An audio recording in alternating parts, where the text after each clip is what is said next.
sementara tampaknya kubu Anies Mohaimin dan Ganjar Mahfud unggul di sidang MK. Hal ini usai KPU bungkam dan terdiam tak bisa bantah pencalonan Gibran menjadi cawapres tidak sah.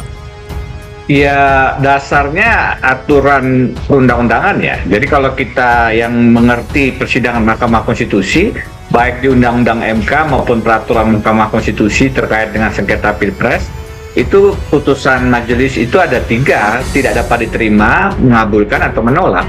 Dalam hal ini opsi tidak dapat menerima itu sudah bisa kita terus out, karena itu terkait dengan syarat-syarat prosedur, apakah diajukan 3x24 jam setelah penetapan KPU, itu semua sudah dipenuhi. Yang tersisa ya tinggal mengabulkan atau menolak. Dan biasanya kemudian ada in between, yaitu mengabulkan sebagian, begitu. Nah, mengabulkan itu artinya permohonan 01 dan 03 diterima, pasangan calon 02 didiskualifikasi, baik Prabowo maupun Gibran.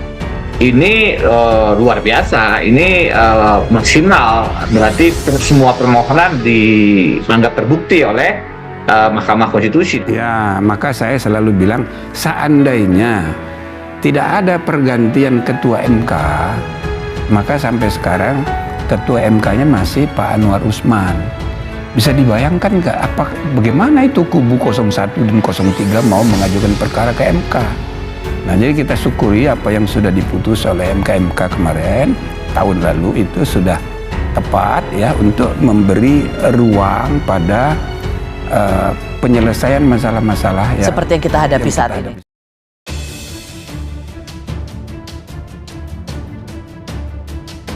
Kubu Anies dan Ganjar bersatu, KPU terdiam tak bisa bantah pencalonan Gibran tidak sah.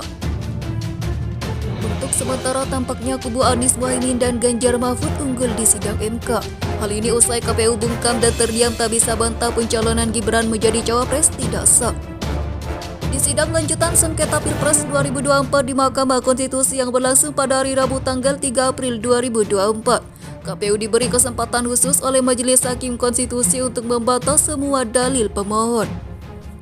Namun KPU justru hanya menggunakan kesempatan tersebut untuk membantah perihal kecurangan yang didalilkan terjadi melalui sistem informasi rekapitulasi.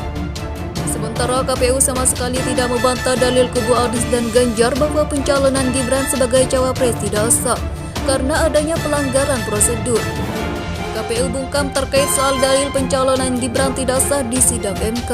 Hal ini membuat kubu Anies dan Ganjar merasa di atas angin usai sidang. Pengacara Anies Mohaimin Heru Widodo mengatakan dengan tidak dibantah menunjukkan bahwa benar adanya pencalonan Gibran tidak sah dalam Pilpres. Pengacara Ganjar Mahfud Magdir Ismail juga menegaskan bahwa petitum atau gugatan mereka agar Gibran didiskualifikasi karena pencalonannya tidak sah tidak dibantah sama sekali oleh KPU RI dalam sidang hari ini. Menurutnya tindakan KPU RI ini akan membawa konsekuensi yang serius terhadap status Gibran. Terpisah, Ketua KPU RI Hashim Asy'ari tak memberikan penjelasan gamblang mengapa pihaknya tidak membawa saksi dan ahli lain berkaitan dengan dalil-dalil selain permasalahan Sirekap. Dalam gugatannya ke MK, baik Anies dan Ganjar sama-sama meminta agar pasangan Capres-Cawapres nomor urut 2 Prabowo Gibran didiskualifikasi. Gibran dianggap tak memenuhi syarat administrasi, sebab KPU RI memproses pencalonan Gibran menggunakan peraturan KPU PKPU nomor 19 tahun 2023. Dalam PKPU itu syarat usia minimum masih menggunakan aturan lama sebelum putusan MK yakni 40 tahun. Dewan Kehormatan Penyelenggara Pemilu juga telah menyatakan seluruh komisioner KPU RI melanggar etika dan menyebabkan ketidakpastian hukum terkait peristiwa itu.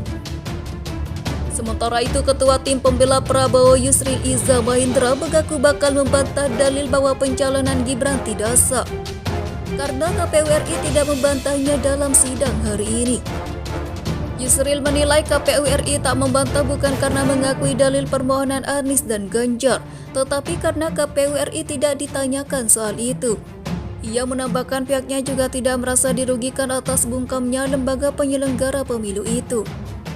Yusril juga berujar bahwa pihaknya akan menghadirkan ahli untuk membantah dalil terkait pencalonan Gibran yang dianggap tidak sah.